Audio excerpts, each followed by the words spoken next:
This video is sponsored by the Amalie Store, featuring Amalie oil, better than it has to be since 1903. Save $10 on any Amalie branded product until the end of 2014. Just use coupon code COMPPLUS. The Amalie Store is owned by racers to support racers. Visit amaliestore.com and shop today.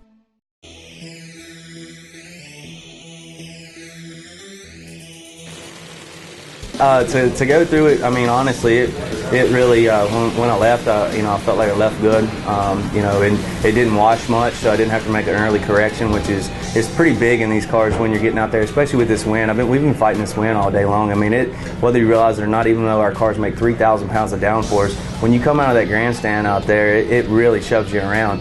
In the first round, it caught me off guard, and I really had to make a huge correction, and I was really glad that it didn't smoke the tires. I kind of drew up ready for it to smoke, and it didn't, and it stuck. But on a run like that, you just can't really make any corrections. And it was digging the whole way. It went 1-to-1. When it went out there and the clutch came together, it blurred my vision up, and it tried to hike the front tire back up again, and it was just digging. And when it does that, you really know that it is on a major run. And it just, I mean, it was just, I've never felt something pull so hard out the back door. I mean, after it went 1-to-1, it just kind of was like, man, it kicked in the turbo or something. I mean, it was digging. Nhra, that's your third #1 of the season, 6th of your career best run and track record, so a lot of good stats on that one. Yeah, to me, Las Vegas is definitely not one of the places I come to expect to set, my career best or track records or anything like that, but the conditions are way different today than they were yesterday, and I think it's going to be like this tomorrow. When conditions are like this, that's when the rad man, like I said, he's licking his chops, and he's definitely not bashful. So I honestly didn't think it would hold up with the two cars behind us, and worked out for us. Love racing here.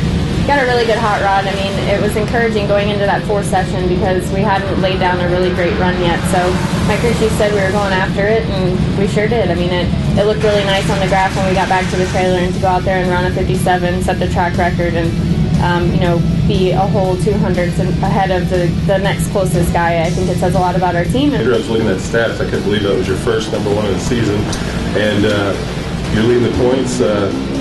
Track record as well, so a great run for you today. Yeah, Eddie's been stealing all the green hats this year. He's got a pile of them in his office. We're waiting until the end of the year to give them out to all our guys at Vance and Hines. So it's nice that I'll be able to give a couple of them out also. It's nice to have one. I've been ribbing him all year long. He's had 9 #1 qualifiers, and I've been close a couple times, and it was nice to finally lay down a good, clean, straight pass in my V-Rod on that run and go to the top spot. It's been quite a while. Not just this year, but 2012 Pomona, the finals was my last #1. So quite the dry spell, almost 2 years to the date, but better time than never. It's a big battle between Eddie and myself right now trying to get this championship. So luckily I got a great V-Rod